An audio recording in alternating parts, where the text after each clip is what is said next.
putting a record of all the transactions, verification of transactions, validation of transactions, and then putting them in block, linking them through chains so that longer the chain is, more secure it is, right? So, but I must say that blockchain technology has devised a new method of having business in a different way, in a distributed way. With no, I mean, you can say that the central authorities can be, the idea is that we don't need central authorities always to timestamp something, to do some operation, right? So let us take some use cases. So blockchain use cases, healthcare, we have seen COVID itself has shown us, has put a lot of challenges before us, especially in terms of supply of medicine, supply of oxygen, supply of, the availability of beds. All of that was so difficult to find out, and people were running around to just for a gas cylinder. So the conditions were so severe that it is highly recommended that governments and other systems, private hospitals also, should use blockchain technology so that everything is transparent. If there are 15 cylinders available, those 15 cylinders will become available, right? So government services like audit, GST, these are other government services which can also be we can implement these services using blockchain technology for the benefit of the government and also for the benefit of people. Financial services is one of the most important services, and financial institutions are rapidly transforming things to adopt blockchain in their core business. Then smart grid. I'm not an expert in smart grid, so I've kept only 2 slides for you to show how in recent years in research people are proposing blockchain technology solutions for a smart grid. All right, so with this, I would like to tell you the use case in healthcare, and I invite questions in between. If you have any questions or suggestions, please feel free in telling me, right? So let us look at these 4 verticals in which you can think of use cases. One is digital identity management. Now, a patient, his identity is managed by every hospital, whether it is government or private hospital or a small clinic. His identity is managed, right? So digital identity management, is it possible that with my digital identity, I can scroll back and I can see 5 years ago what were the medicines prescribed to me when I was having some problem? Or what are the medicines which are, for example, I'm allergic to? Similarly, health supply chain management, I just talked about the supply chain of medicine, supply chain of gas cylinders, supply chain of many things. Clinical research and data access monetization. You have seen how vaccination became such an important issue, and clinical research, it was very important for the entire world to share their knowledge and experiences and the trial experiences on different species and also on human species, whether those results are successful or not. And they should be verified and validated by other parties as well. So don't you think that blockchain can make a very important contribution here as a backbone technology? Similarly, financials, insurance, records, all these things are important. So there are so many use cases in healthcare, which can be very successfully implemented using blockchain technology. So let us take a care management use case, a simple care management use cases. So start with the initially like manage identity and health documents. When I say manage identity and health documents, you should have some access control, right? Not everybody who is there in the network should be allowed to access the record of anybody, right? So there can be in the network doctors, there can be patients, there can be other like hospital administration, but only some of them should have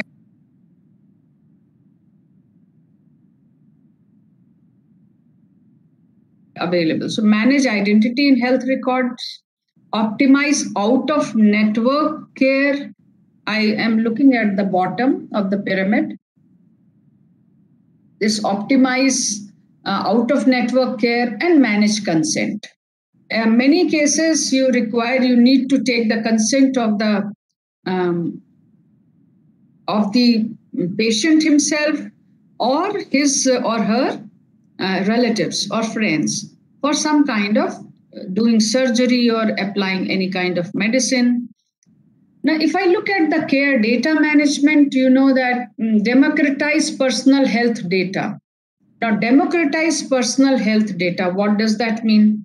Now, personal health data, if I say democratizing, in case of COVID, you see that for vaccination or for administration of medicines like remdesivir, without revealing the identity, hospitals could share their knowledge and experience of administering remdesivir or use of steroids, how good and how useful that can be, right? Coordinate a longitudinal health record. A patient right now in India, everything is so ad hoc in healthcare. I, as a patient, treat myself only in an ad hoc way. I do not keep the previous records. Similarly, in clinics and in hospitals also, records are not maintained. So can there be a longitudinal health record management so that patient can be better managed? Patient's health can be better managed. Care execution and incentives like managed care plan, various things like facilitate out of country care. Sometimes a patient goes out and then there if he due to some reason or the other, if he is unwell, who will take care of the insurance especially, and who will take care of his health things? Facilitate telehealth. You saw that in COVID, telehealth care programs were very useful. Manage wellness and chronic diseases, manage medication. Advanced care technology enable like track biometric. Through biometric, can you track patients' health condition? Share genomics. All these are advanced care technology. So there are various prospective blockchain use cases for payer care management, and these could be very good students project programs. These could also be for research orientation in blockchain. You can use any one of them for doing research in using blockchain technology. How can you provide solutions? Right.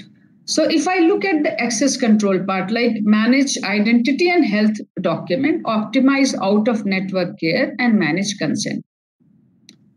So you have seen that in healthcare management system, one of the most important component is how the identity management is designed. Because identity management should be such that privacy is maintained, but at the same time, identity is properly managed so that the medicines are properly given to the patient. How the related documents are stored in a secure and immutable way. Blockchain can definitely provide a secure and trusted solution, because whenever there is a peer-to-peer transaction, this information is being sent to the entire network, that there's some transaction of 5 rupees that is going on between party A and party B. But then rest of the information is not there. So suppose the health record of some patient is shared with a doctor. So health record of which patient and which doctor, nothing is known. So blockchain can provide a secure and trusted solution for the problem with proper access control. And there is something called hyperledger. And hyperledger indeed is a solution for identity management. I will tell you what exactly is hyperledger. Well, for out-of-network care, a person is going out of, say, suppose I have taken an insurance plan which will help me manage my healthcare in India, and through certain chains of hospitals, like it can be hospital chain 1, hospital chain 2, not even hospital chain 3 is in the group, suppose. So what happens, say, if I go to, say, northeast or some area where these hospital chains are not available, then out of the network of these hospitals which have combined themselves, how a patient's care will be managed, the healthcare will be managed. All this is also an important aspect. So different channels can be designed. What happens that within hyperledger, if there is a network, within this network, suppose there are, say, 5 hospitals in the network. 2 of the hospitals can make a channel, right? So these 2 hospitals may be having some other connections. They would not like to keep those connections in the network, but they would like to provide a service which is out of network service through their connections. So these are known as channels. So what happens that suppose there is a very large network of hospitals, of say some 10, 20 hospitals, and 3 of them would like to have offer some advanced services to the patients, then they can make channels. So within the bigger network, there are smaller channels which are made, and within those channels, information flow can be there without other parties knowing that there is an information flow. So different channels can be designed and an agreement can be signed by healthcare services agencies to provide maximum benefit to its patients. And at the same time, they can grow their business areas with effective access control. Such smart contracts can be designed and developed based on policy document. So in hyperledger, there is something called endorsement policy. In hyperledger, so hyperledgers are what? They are enterprise level blockchains. Blockchains are basically 3 types. One is a public blockchain like Bitcoin. There can be a private blockchain like that of academic institutions. For example, all IIITs or all higher education institutions in Jabalpur. That can be a different blockchain. That is a private blockchain. And that is also known as permission blockchain. And permission blockchains are also of the type of enterprise level. So enterprise level, for example, a car manufacturing. For car manufacturing, you need engine manufacturers, you need designers, you need its body manufacturers, you need many other things, right? The controller manufacturers. So all these can have their own enterprise level blockchain. They can combine their efforts and then can bring out a new car every, say, 6 months. So that is also what is known as permissioned blockchain, or because enterprises are using them. So these are known as enterprise level blockchain. So enterprise level blockchain can also be used by hospitals.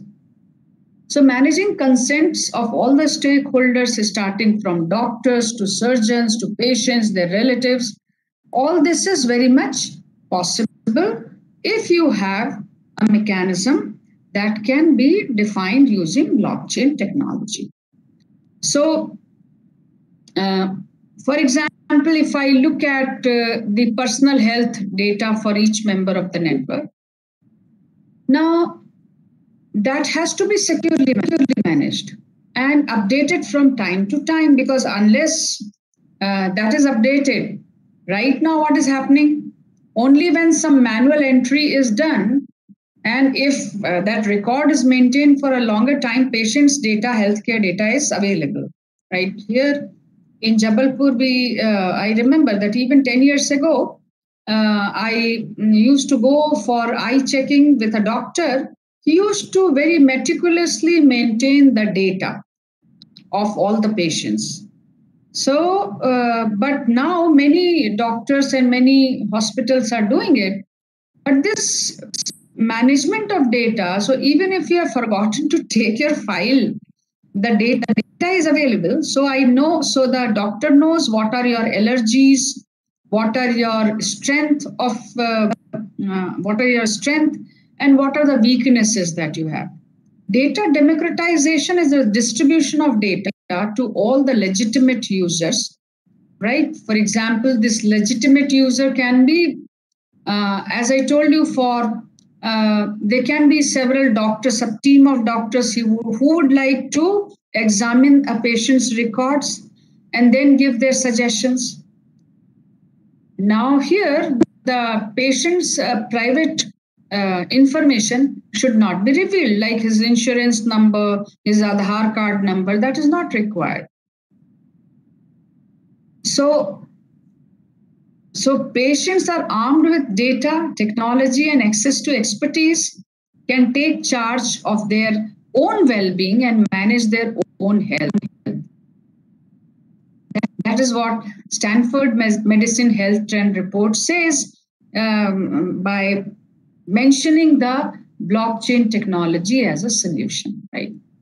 So right now, I would say that many Indians are extremely careless about their health records, and hence this kind of chaos occurred not only because of the patient's own health care, also because of the mismanagement in the supply chain, right? Supply chain was highly affected because of the lot of demand and less number of commodities. So supply chain was highly affected, and therefore lot of other things started happening, like Kala Bazari you saw. Now I'm saying that it starts with the patient. If you see, the third wave is coming, people are saying, doctors are predicting, many government agencies are also predicting, but many of the people are not following the protocol. They're not even good at wearing masks. That is why I say that most of us are careless about our own health. And so it happened that because the people did not care about their health, there were many patients in the hospitals, and that led to the chaos, right? But you will ask me that, okay, how blockchain technology can help in this way? The number of oxygen cylinders, their location, who is the owner of those oxygen cylinders, number of remdesivir injections, where they are, from which factory they are coming out, everything will be properly stored in blockchain, and that will be immutable. The moment the most severe case is recorded of a patient, the very first injection that is available nearest to the patient will be made available automatically. Why? Because the smart contracts are written and they're automatic executed. Remember that smart contracts are not like any other general programs. Smart contracts are like hardware chips on the live network. So you cannot correct anything, go and correct anything on a live wire in electrical network. You use some precautions, right? Similarly here, if once the smart contract is installed in the network, it cannot be removed. Only it has to be put down before you update the smart contract and put a new form of the smart contract. So it will be automatically executed once the blockchain technology solution for healthcare is provided, my dear friends. So reminders for health checkups, like people are not aware, like what if I had COVID, I was suffering from COVID. So how many days I should take before my next vaccination? Somebody was asking me yesterday. He had his first vaccination. He was suffered from COVID. The next vaccination is 45 days or 80 days or 60 days. Different types of people are telling different answers, giving different answers. Had it been already encoded in smart contract, patients will not have to look for here and there to find out information on this. Now, insurance agencies, you know that for person went to hospital for 15 days. When he's coming back, his relatives are also, his family are also already frustrated. I mean, they have suffered a lot. And then they have to look at all the records, every single parchi, every single slip that they have spent. They have to produce it. And many things are rejected by insurance companies. When they're rejected, only after the patient has come out, has spent a number of say 3-4 lakh rupees, he comes to know that out of 4 lakhs, only 2 lakhs are admissible. So all this would not be, I mean, all these things will be eliminated once the moment injection is to be administered, that is recorded, and everything becomes like payable to the patient. So blockchain can provide an effective solution for all this. Well, then there are, say, managed care plan, facilitate out-of-country care, facilitate telehealth, manage wellness and chronic diseases, manage medication. Once a system is in place for maintenance of health records of all the participants in the network, several use cases can be designed. So based on the health record, history and genetic information, healthcare plans can be managed for like proper incentives need to be defined for keeping healthy. You can, I mean, you know that in cryptocurrency, blockchain network, what happens? Incentives are given to miners. Similarly, incentives can be given to patients, like your car insurance. You know that the car, if suppose the car is not damaged or nothing happens, no accidents, so you give some incentive, some discounts. Similar kind of incentives can be planned for patients for healthcare under healthcare network. So one needs to design services for people who go out of country also for various reasons. Plans can include telehealth care services. So all these things, I would say, starting from wellness to medication and chronic diseases treatment and updates, blockchain has proven to be a good solution, and many hospitals have started using blockchain now. Then track biometric healthcare system can also incorporate advanced technology-based healthcare solutions. These can include like biometric-based methods, like tracking of biometric for early detection of health issues. Pacemaker is used by some patients. So how the pacemaker is working, what is the health condition of the patient, This can be done by this genomics-based advisories and healthcare. Like, you know that many things are genetically done. Like some people are suffering from sugar, from diabetics. Then generally people, when doctors ask whether you had any family records of diabetes, several, even the cancer, it has been found that cancer also has some genetic effects. So if this is already known in advance, the people can be accordingly treated about their wellness. Other methods for wellness like yoga practices, regular exercises, all this can be done if solutions based on blockchain are defined. So, and then one is like managing bundled payments. You have made payments to the hospital. You have to make payments to, say, sonography center. You have to make payments to for medicine, to some medicine shop. Is it possible to bundle all payments? So bundle payments are a single fixed price based on a service by 2+ providers, and that is also very much possible using the blockchain technology. You must be thinking that I'm telling you stories, but my dear friends, all this is happening.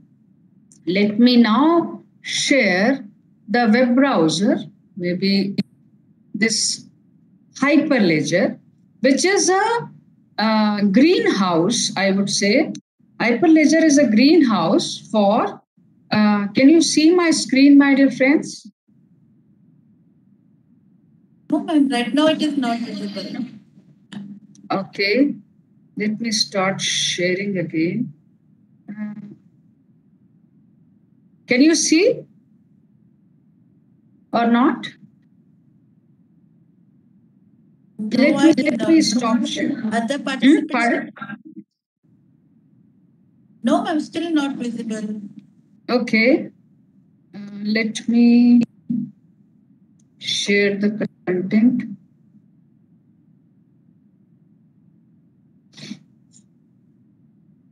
Can you see now? Yes. Browser is there on the screen. So this Hyperledger, as you can see, it says advancing business blockchain adoption through global open source collaboration. Now you can see big companies which used to promote proprietary software, proprietary products, they have joined hands. And they're also calling you to join now. I mean, anybody can join. There are certain virtual events that are happening. So, learn the case studies, white papers, training partners, webinars, research, blockchain showcase. You have several uses like domain specific, I'll come to that, news and events, announcements. Sorry. Like, let's come to announcements. What are the announcements? It's not coming. Anyway, join Hyperledger. You can be a member. There are several announcements. Yeah, it's showing now. So these are the announcements. Hyperledger supports global CBDC challenge as a technical partner. Hyperledger spotlights diverse and expanding enterprise blockchain ecosystem at global forum. Now you must be thinking that join now. Let us see members. Who are the members? Let us go to the members. It will take some time who all the members are. So Hyperledger members, premier members include Accenture, Consensus, DTCC, Fujitsu, Hitachi, IBM, JP Morgan, Chase and Company. You can see that these, which were earlier used to promote proprietary products, they have all joined hands to produce open source solutions. Hyperledger members general include these American Express, all these big names.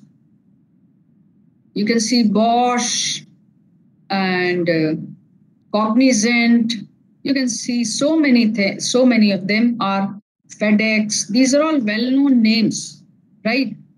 So why is it so that these are LG, Lenovo, Microsoft? How come these have joined hands? Because they know that this technology is developing fast, and unless they join hands, they will be lagging behind. That's the problem. Now, if I look at the learn, right? If you go to learn, there are several training white papers, training partners, webinars, research that is going on. And if I look at the different things here, now I would like to take you to Hyperledger Fabric. That is an important thing.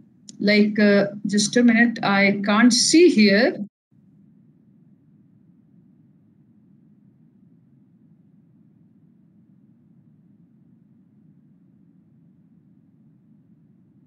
You can see distributed ledger. Hyperledger incubates and promotes a range of business blockchain technologies, including distributed ledger frameworks. A distributed ledger, I told you already. Now, what kind of distributed ledger they have already developed? These companies have already developed Besu. Besu is an Ethereum client designed to be enterprise friendly for both public and private permission network use cases. Now, what is Burrow? Burrow is a complete single binary blockchain distribution focused on simplicity, speed, and developer ergonomics. I would like to particularly take you to this Hyperledger Fabric. It is intended as a foundation for developing applications or solutions with modular architecture. My dear friends, Hyperledger Fabric is one of the most important blockchains that is used by enterprise level people, right? Then you have Hyperledger Indy. This is a tool. This provides a tool, libraries, and reusable components for identity management, right? So these are different technologies that have been recently introduced for enterprise level. And so different hospital chains, different software companies, they can all join hands in developing this. So if I look at the Hyperledger Fabric, learn more.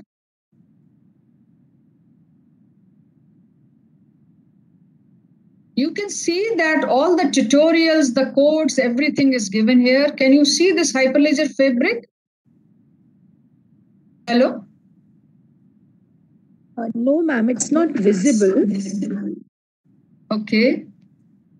Your shared web browser for the WebEx meeting is visible on the screen. Okay. Fine. So let me see how to share the content. Now is it visible? Hyperledger Fabric? Hello? Is it visible? No, ma'am. No, ma'am. Oh my God. So how to stop sharing? Share again. And sharing again.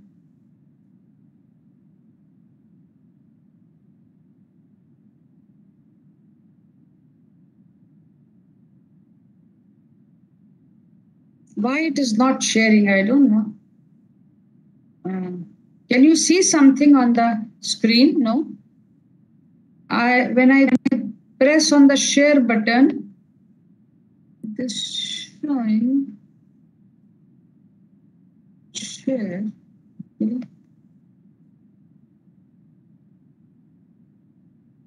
Not showing. Just turn it. Give me a moment. I've shared the screen. I hope you can see my screen. Can you see now? What's the problem? I don't know. Can you see now? No, ma'am. No, madam. No.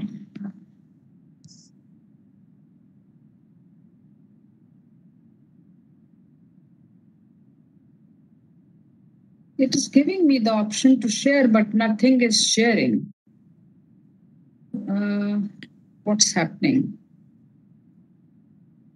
Nothing is sharing, ma'am. Okay. That's what is happening. Okay, ma'am. Share Let me- content. Share this. Okay, I come back to Microsoft PowerPoint. Let me see if that is shared. Oh, nothing is sharing. I don't know what's wrong with this system. It's not allowing me to share anything. Poonam ma'am, can you look into the matter? Pardon? Yes, ma'am. Yes, ma'am. I look into the matter. Pardon? Ma'am, just wait a minute. I'll just see what is happening. No, it is. Okay. Is it from your end only or?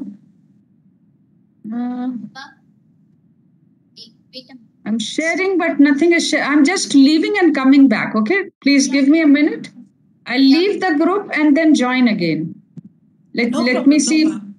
Okay. No problem.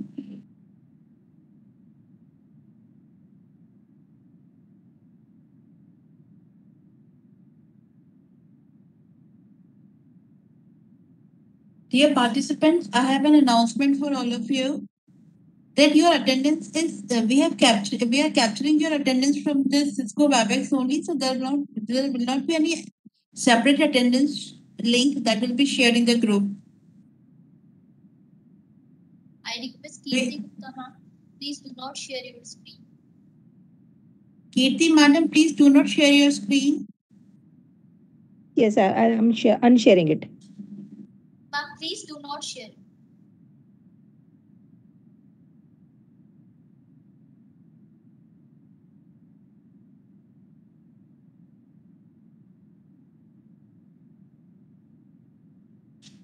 Yes, ma'am. Aparajita ma'am, we can see your PPT now.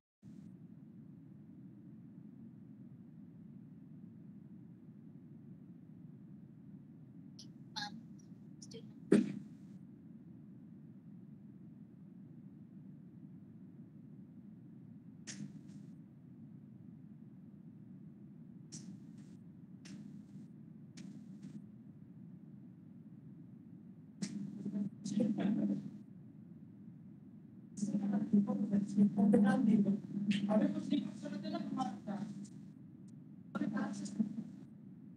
Ma'am, your PPTs are visible. Aparajita ma'am.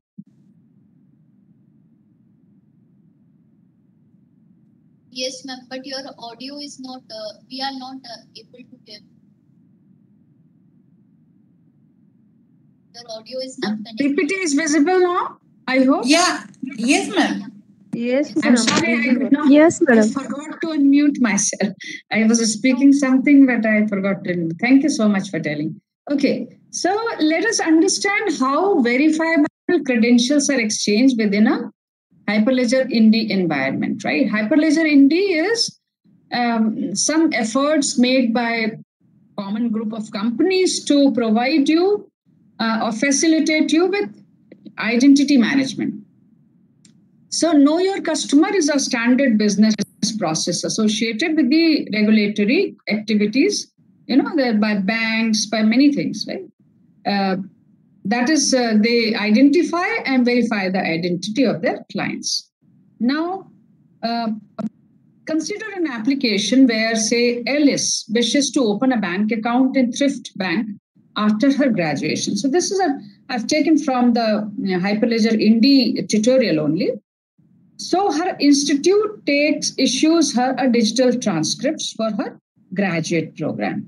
So suppose a student goes from here, from an institute, and certificate is issued to the student, a digital transcript for her graduate program.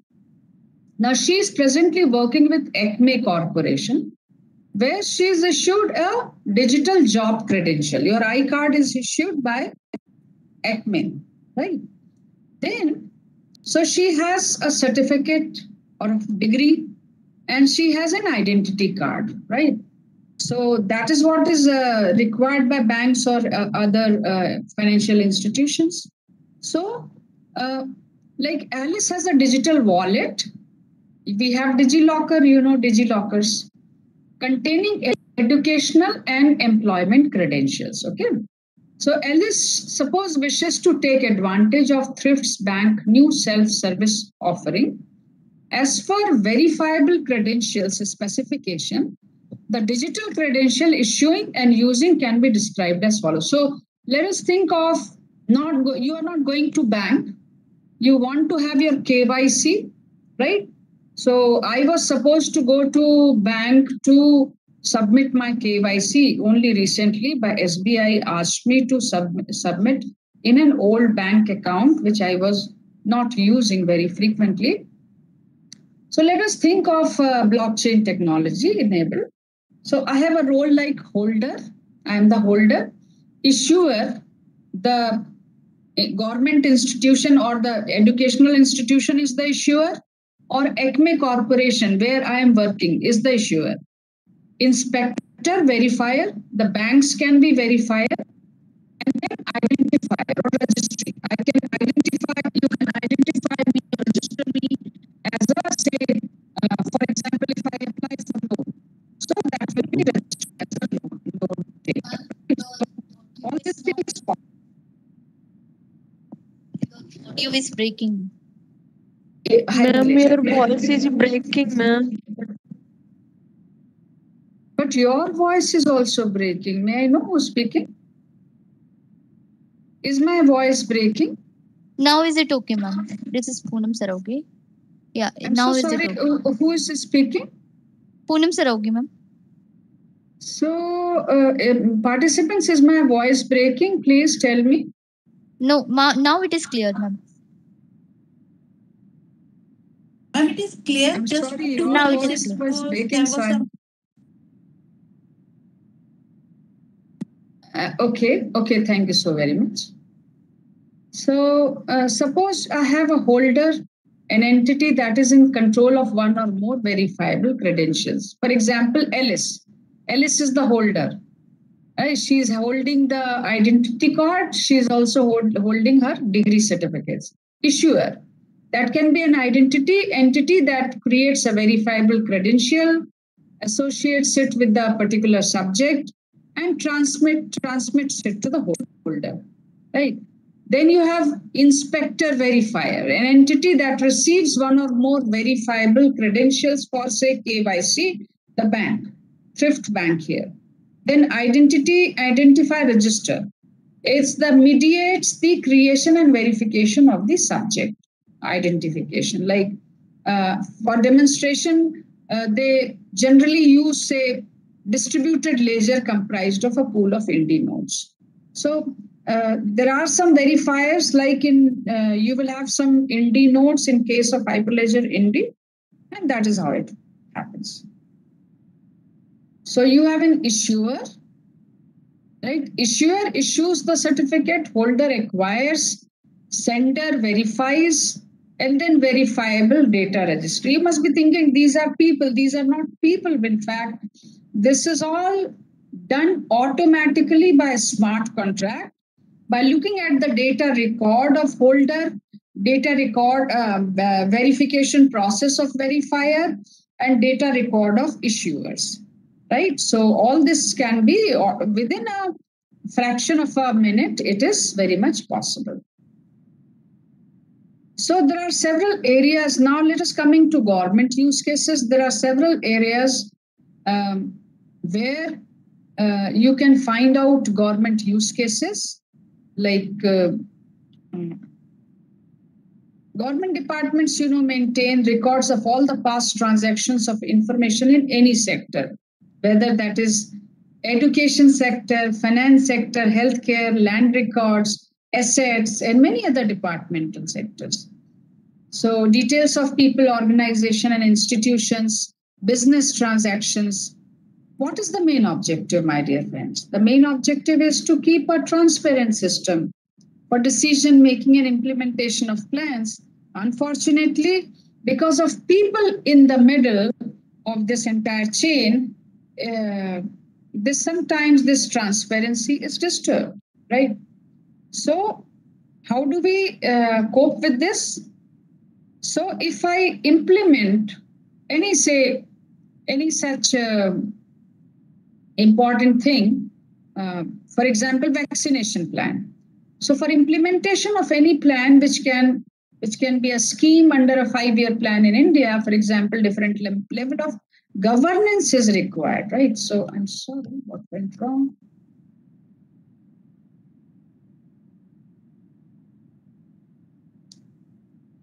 All right, so governance is starting from panchayat to district level and finally at the central government level. Suppose grants have been allocated, okay?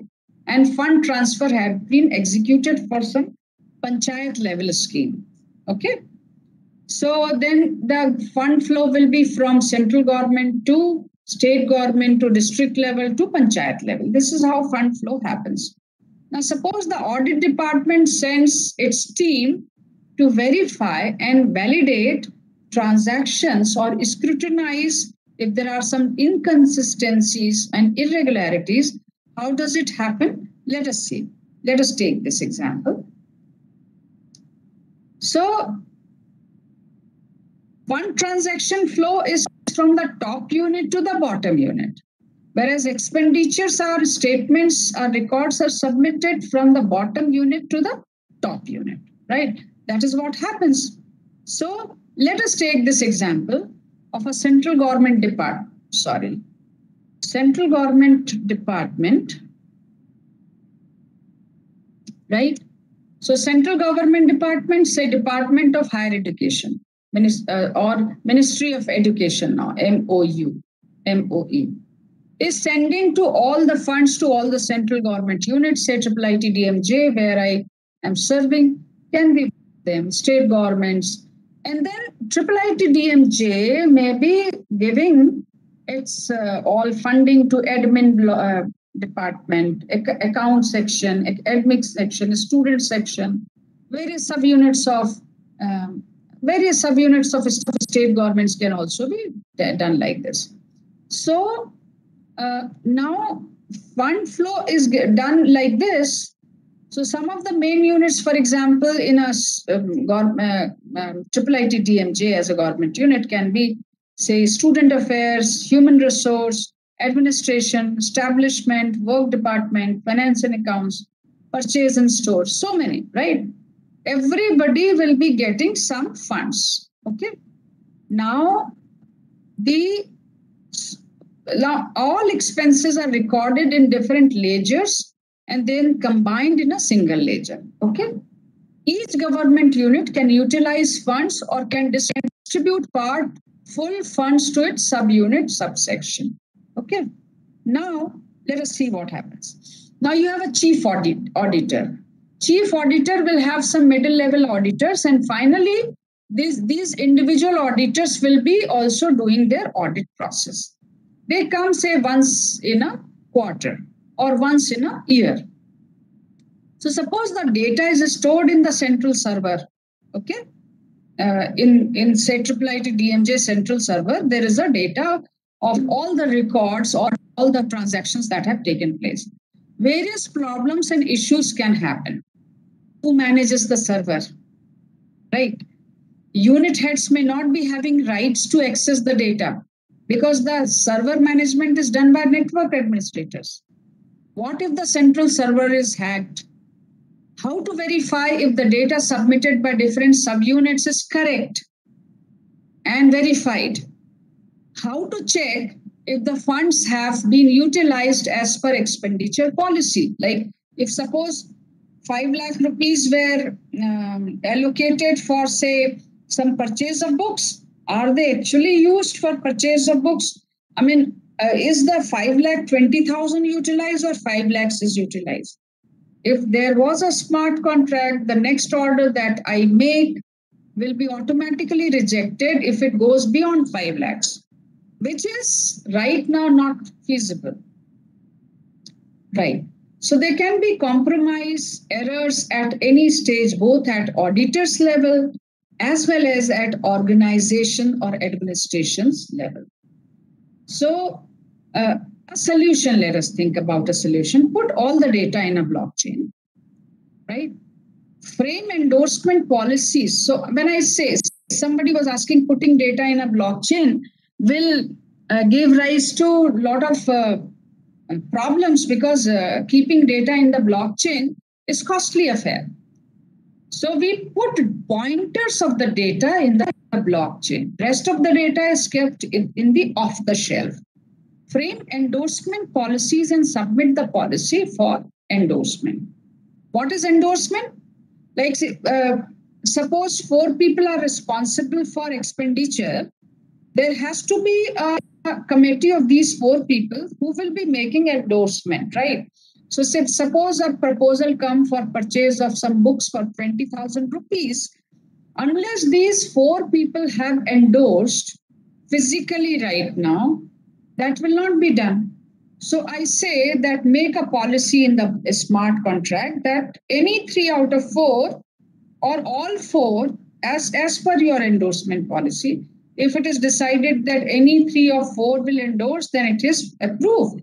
Or all 4 have to be decided, it is decided that all 4 have to approve, then that is approved. So once the data is recorded, it cannot be tempered, right? Nothing can be tempered. Any modification can be done only with the consent of the endorsing nodes in the network. But remember that each modification is only appended. It's not like, it cannot happen like it's a ledger register, In the ledger, nothing can be modified. It can only be appended, right? So remember that somebody was asking self-clearing. So by self-clearing, what do I mean? And there will be no consistency in expenditure record, as every expenditure will be verified and endorsed by all the endorsing peers. Data cannot be tempered or destroyed. And privacy policy can be met using the concept of channels in the permission blockchain. Privacy policy. Suppose there is a network of academic, like all the faculty are in the academic, but only there is in the dean academic office, there are 4 people. So you can make a channel of those 4 people. So some information, suppose some policy is being framed for students for change of branch rule. So change of branch first, that will be discussed within the academic dean's office, and then that will be floated to all the faculty and the students. So that channel, possibility of channel is there.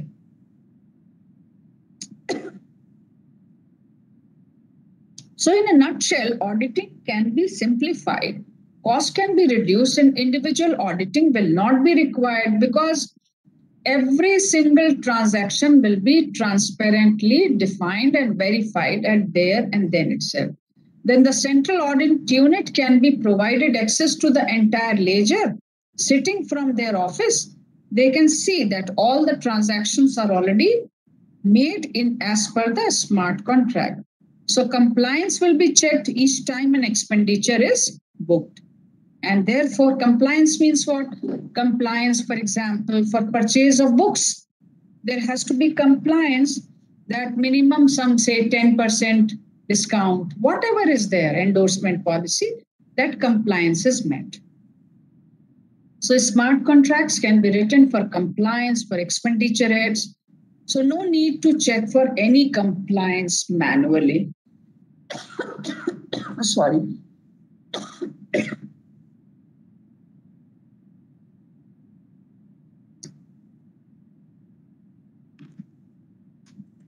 I'm giving you these ideas where you can also apply it in with your student team. You can implement this technology for small businesses of your colleges or your organization. Next. Give me a minute.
think about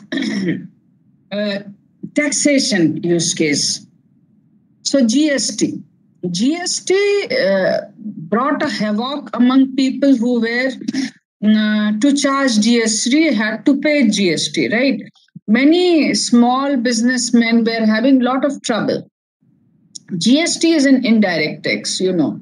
It applies on various goods and services. I seek your attention, please, to know that how it is applied for different types of services or goods supplied by vendors.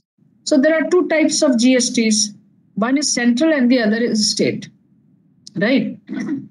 So first of all, what happens? Tax on raw material supply, right? Tax on processing raw material, design, tax on design, tax on production, tax on supply of finished goods. So there is a series of tax that is applied, and therefore GST becomes as high as 18% in some cases. So suppose you wish to purchase a mobile. Let us take a simple case of purchase of a mobile, right? So there is a long supply chain starting from design team, finances, raw material purchase, procuring chips, battery from other sellers, services rendered by humans and machines, supply to vendors, and finally to the customer. So a lot of things are there, you know. So how the taxation takes place here, how taxing is done. So what happens right now, I seek your attention because taxation is done. So let us take this. The moment a GST invoice is issued by the seller, buyer pays the bill with GST. Okay. Then this information of the payment is recorded at a GST portal, right? Then seller pays to the supplier. Seller, like you go for a mobile shop, you pay with GST. The seller will be paying to supplier. Now supplier, again, this information of getting GST, this will go back to the central portal, GST portal. And then the supplier will be sending to the government, right? And then government will be looking for adjustments. So what is happening? Supplier of battery, supplier, this supplier,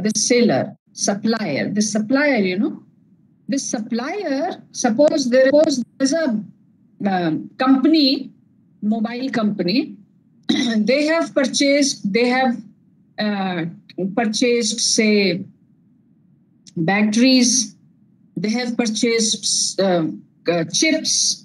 All this will be going. So when you are paying for mobile, you are actually paying GST for dozens of things that are there within. And then those GST values will be adjusted. Like suppose for battery, the GST is 6%. For chip, suppose the GST is 12%. So whatever is the GST, that will be looked at and will be adjusted. So any additional payment will be adjusted. To whom?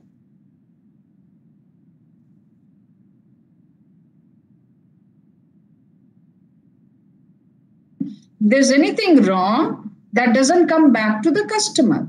It only remains with the supplier, right?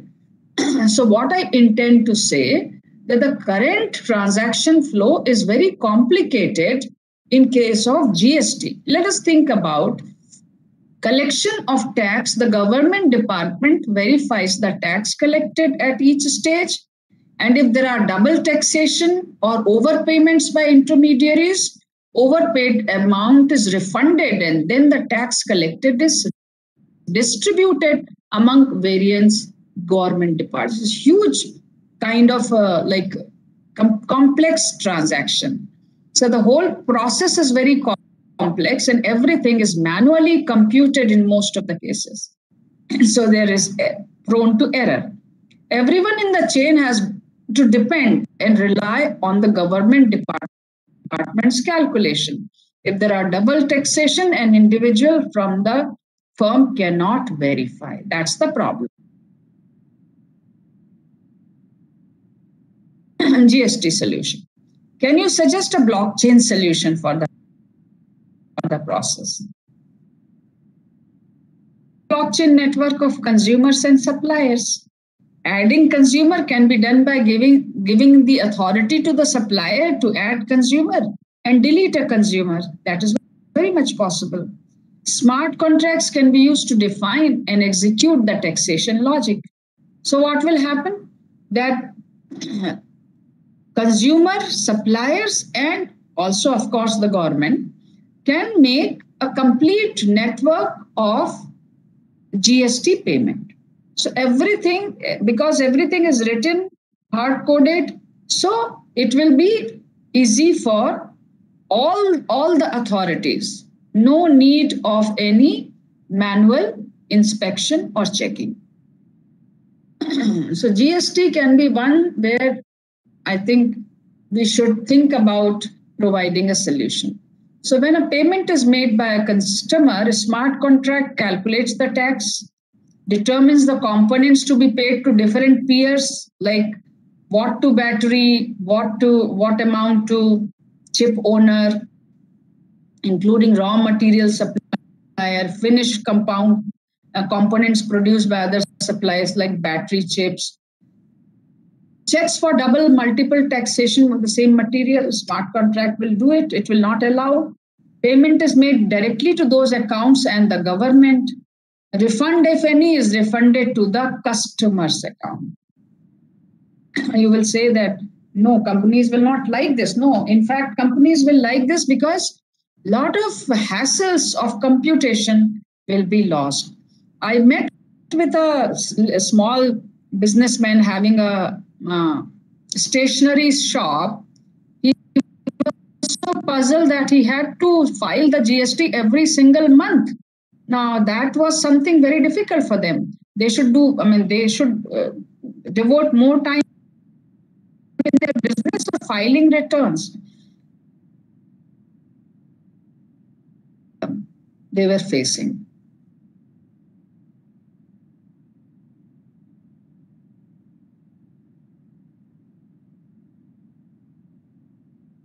Remember, if your smart contract is faulty, then blockchain technology may. If there is any error or any leakage of information or anything happens, it is only because your smart contracts is not written properly. As I said, smart contracts like chips on a live electrical wire. So you have to ensure that smart contracts are written in a simple logic, modular way, and so they should be error-free, right? No return filing is required. Transaction is in real time. So the entire process time is reduced significantly. You must have seen that governments have to put a lot of efforts, have to make a lot of efforts in getting payments for taxes, whether it is income tax or any other tax. As you know that I was in the board of directors of power companies, and power distribution paid by customers. Something very like they have to put in incentives to faulty customers. There are so many faulty consumers, and they have to put like incentives for payment of early dues. Now, this is something very difficult to think about, but that happens only because we have not a system that is not having all these checks and balances. So auditing of ledger is done simultaneously here due to use of it. What I intend to tell you that smart contracts can be applied in variety of different ways. Now, I have told you so many use cases. You must be thinking that I'm only telling you this use case, that use case. In fact, my students are also doing research on blockchain in healthcare sectors. So it's providing some solution for healthcare sectors. I would like to tell you governments who have adopted blockchain technology for their services, like Estonia government, before like 2008, when Satoshi Nakamoto introduced the concept of cryptocurrency, Estonian government actively started developing sustainable blockchain-based solutions for many government activities. It began to implement blockchain technology in a number of government services in 2012, very old. So one of the first governments, I would say. Like Dubai city government plan, they plan to become the first, they did, but because of the corona and everything, it has been retarded. UK's Food and Standard Agency has announced that they have used distributed ledger technology for the first time to ensure compliance in food supply sector also. And blockchain can radically improve banking, supply chain, and other transaction networks, giving them good opportunities for innovation. Financial sector, like how seriously should we take this? As Blith Masters says, he says that I would take it as seriously as we should have taken the concept of internet in 1990s. When internet concept came, people were not aware about the power and strength of internet, but now we know it much better. So in financial sectors also, you have like cross-border payment, P2P payment. You can have private equity, bonds, trading records, spending records, all these things like microfinance, service records, even crowdfunding. I got a very interesting application of crowdfunding recently. A young man called Parth Upadhyay. YouTube video. Parth Upadhyay was an enthusiast in climbing, hill climbing. When at the age of 19, living in Bombay, he climbed a small hill. From there, he saw the sunrise, and he determined that if sunrise is so beautiful from this small hillet, how beautiful this will look from the top of the world, that is Everest, Mount Everest, right? So what he did, he started thinking about going to Mount Everest. I seek here, somebody is trying to speak something. So what he did, he started thinking about how to go to Mount Everest, right? So he's got trained, studied there. There is a training school for mountaineering. Then he also did a lot of mountain climbing to some lower altitude mountains. He also came to know that it takes some 40 to 50 lakhs for hilling, for going to the summit. That is, summit means reaching the top of the Mount Everest. So 40, 50 lakhs he did not have. He used the concept of crowdfunding. And initially he went to government agencies, but nobody helped him.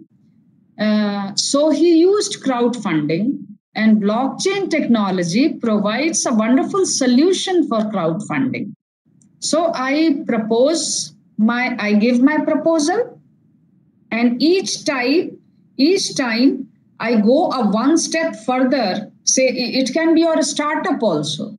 You can use this crowdfunding for a startup. So his father gave him. He also got money from other resources, and then finally he thought of climbing the Mount Everest. At the age of 24, he climbed Mount Everest through what? Of course, his will and crowdfunding.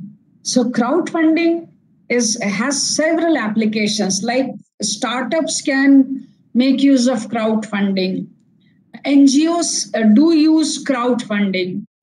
So a lot of things can be done using blockchain. So you can see the fintech landscape, financial services ecosystem.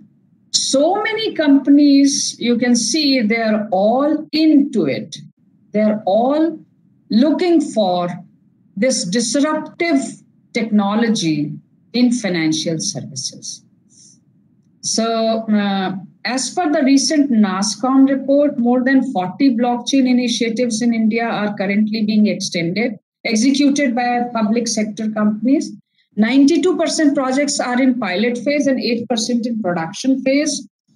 BFSI sector in India is one of the leading verticals in terms of blockchain adoption amongst major banks and insurance companies. And some of the largest Indian banks are already using blockchain. And the technology is now finding buyers among high street lenders that are seeking to thwart competition from fintech firms. That is what is said by Country Director, Micro Focus India, Saurabh Saxena. So you can see that blockchain is penetrating. If I look at the Deloitte Company Global Blockchain Survey report, because the Deloitte is American company, so America, China, France, Germany, Mexico, United Kingdom, United States. So you can see blockchain currently in production. You can see China and Mexico. They are the highest kind. In US, still it is not so done so very well. Germany, France, India still has a long way to go. And if I look at the hiring staff with blockchain experience, you can see that 51%, 86% China, 56% Mexico. So you can imagine that the blockchain by 4 or 5 years, there will be millions of jobs that will be in the area of blockchain. So blockchain has the potential to reduce infrastructure costs by up to 20 billion a year. P2P money transfer across international borders. Segment is worth right now going on up to $500 billion.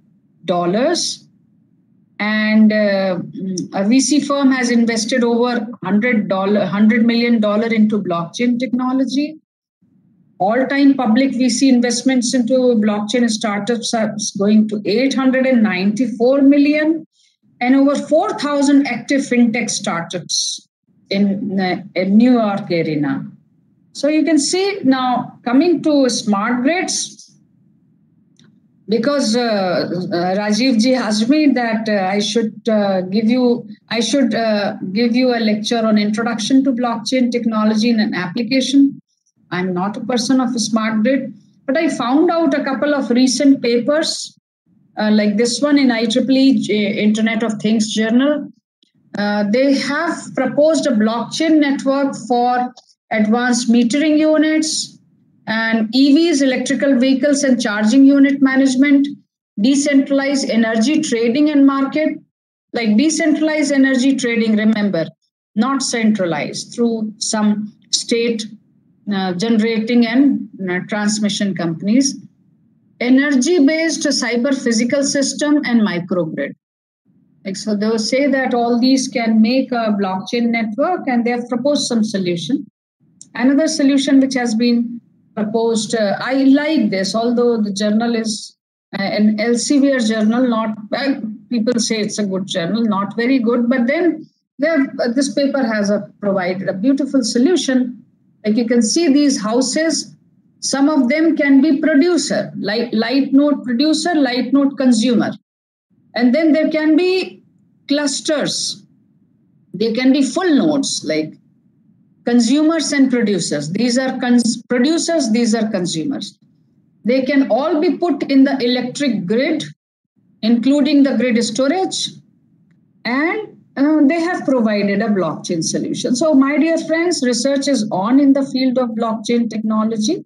Before I go, I would like to introduce my institute where I belong.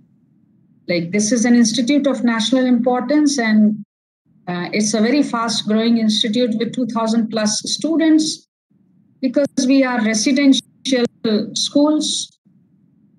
So our capacity depends on the number of student depends on the housing capacity, and we are at the center of the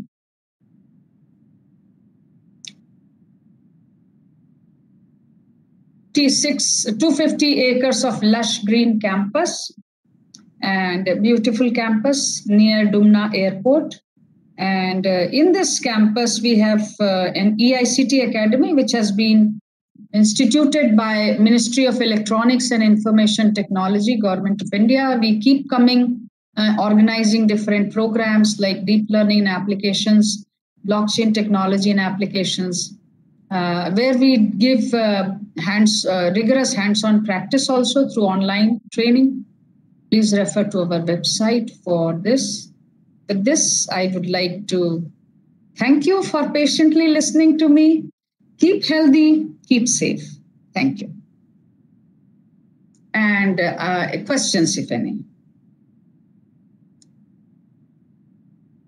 Yes, ma'am. Again, Kirti Gupta from Vidyalankar College, Mumbai.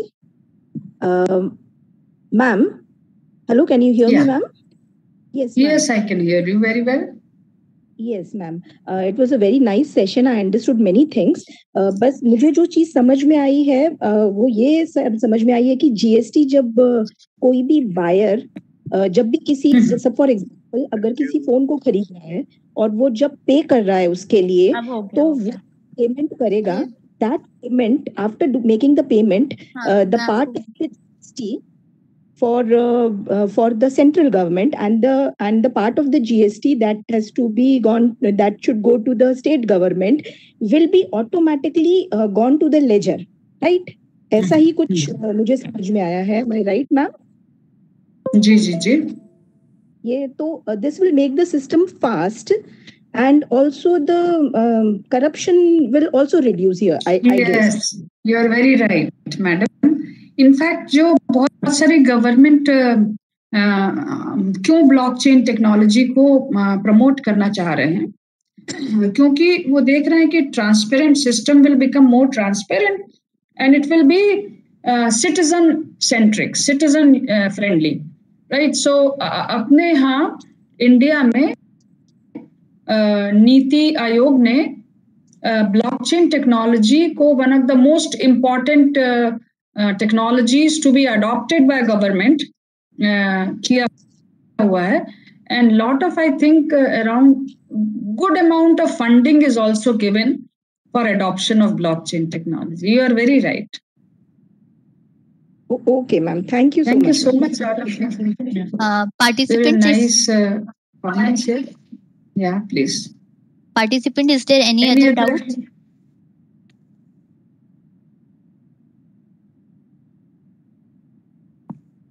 Participants, is there any other doubts?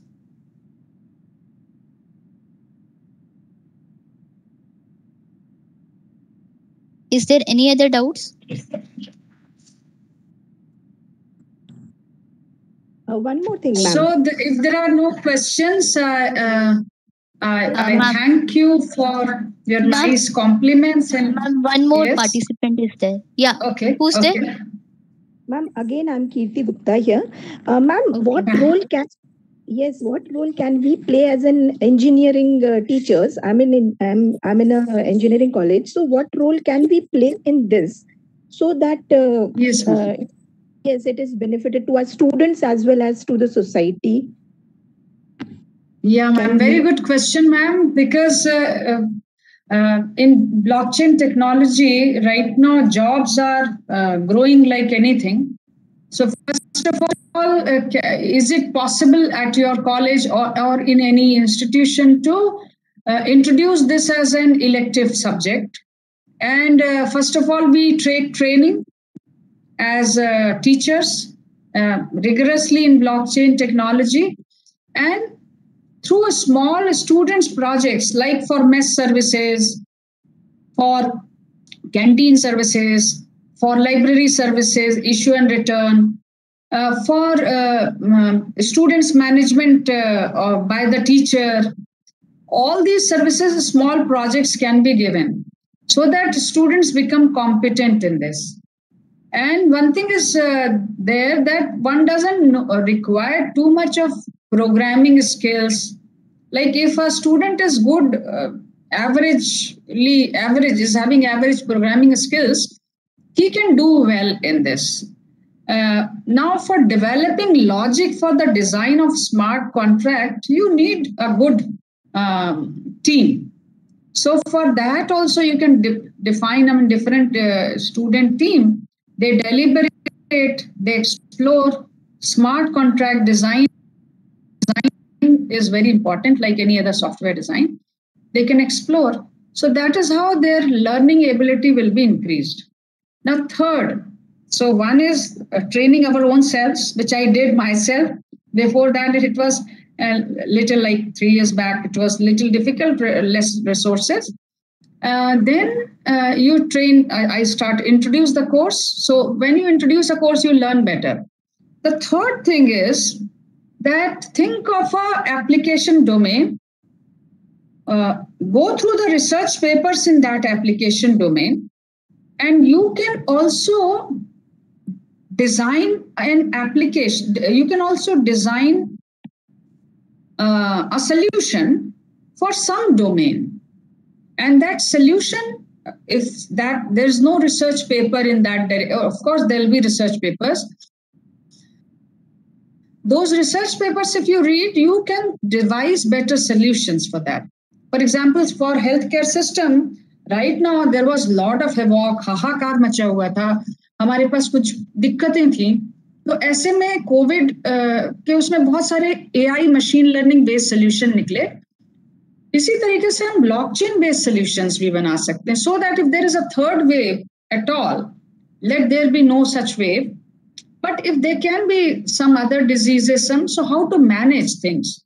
So, for example, in healthcare, in smart agriculture, or any other place where we can propose a solution. So, as teachers, learning, teaching, research, these things, I think all the dimensions are, all the aspects are open for all of us.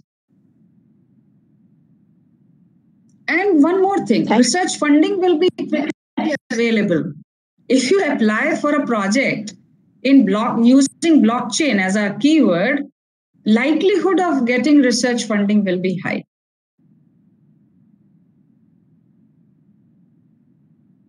Is that all?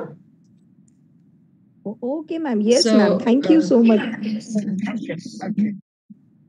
So thank you so much, all of you, for your patience, hearing and nice comments. Thanks the organizers. Thanks Dr. Rajiv Chauhan. Thanks Shalini. Thanks all the participants. Special thanks to your mentors, Dr. Shirsagar and Rajneesh Janji. Pankaj, who is my student, Pankaj Goyal ji, is my student also. You always tell us about this. Yeah, I take pride in telling this because they all started thinking about and conceptualizing this very beautiful institute called Gyan Ganga Institute of Technology. Well, thank you so much, ma'am. Thank you so much, ma'am. Now I request Shalini Welsh, ma'am. Thank you, ma'am. And now I request Professor Shalini Welsh, ma'am, to pay vote of thanks to Madam Ojha. Poonam ma'am, Yes, sir. Thank you. मेरे ख्याल से principal sir कुछ कहना चाह रहे हैं, please sir, principal sir. Okay. Poonam ma'am, let the principal sir speak. I'm so sorry. I think. Yeah. मैं बस यही मैडम से वही कहना चाहता हूँ कि मैडम बस आप ऐसे ही हमारे साथ में जुड़े रहें और हमारे को मार्गदर्शन करते रहे हमारा, और हम ट्रिपल ITDM के साथ में जुड़े रहना चाहते हैं। आप जो भी whatever new projects you are planning to implement or bring into the academics, we are there at your doorstep to help you. What help we can provide you, rather you are going to provide us that, but we will be there. Thank you so very much, Dr. Shirsagar. We are in association already, but I mean, as you said, I'll whenever there is any new project or anything, we will be in contact. We will be contacting you. Thank you so very much for giving this opportunity. Frankly, let me admit one thing. In spite of your busy schedule and our busy schedule always, I make it a point whenever there is a lecture by Dr. Aparajita Ojha, I cancel all my assignments and appointments, and I ensure that I am available to attend your lecture. And this I did today also. So kind of you, and I was really wondering how come you are present here. So I'm blessed. I'm really blessed to have started learning about blockchain. So I was really very it was very helpful. Your lecture was very helpful in boosting my moral and confidence in learning this blockchain technology. I am humbled. Thank you so very much. Thanks. Now, Shalini, you can propose your vote of thanks. Yeah, sir. Thank you very much, Prajita ma'am. We are very much honored, and really your session was very informative. I'm getting lot of messages from the participants. Participants are also thankful to you that you delivered very informative lectures. So I, on behalf of all the participants and my team, I convey my sincere thanks to you. Thank you very much, ma'am, for giving the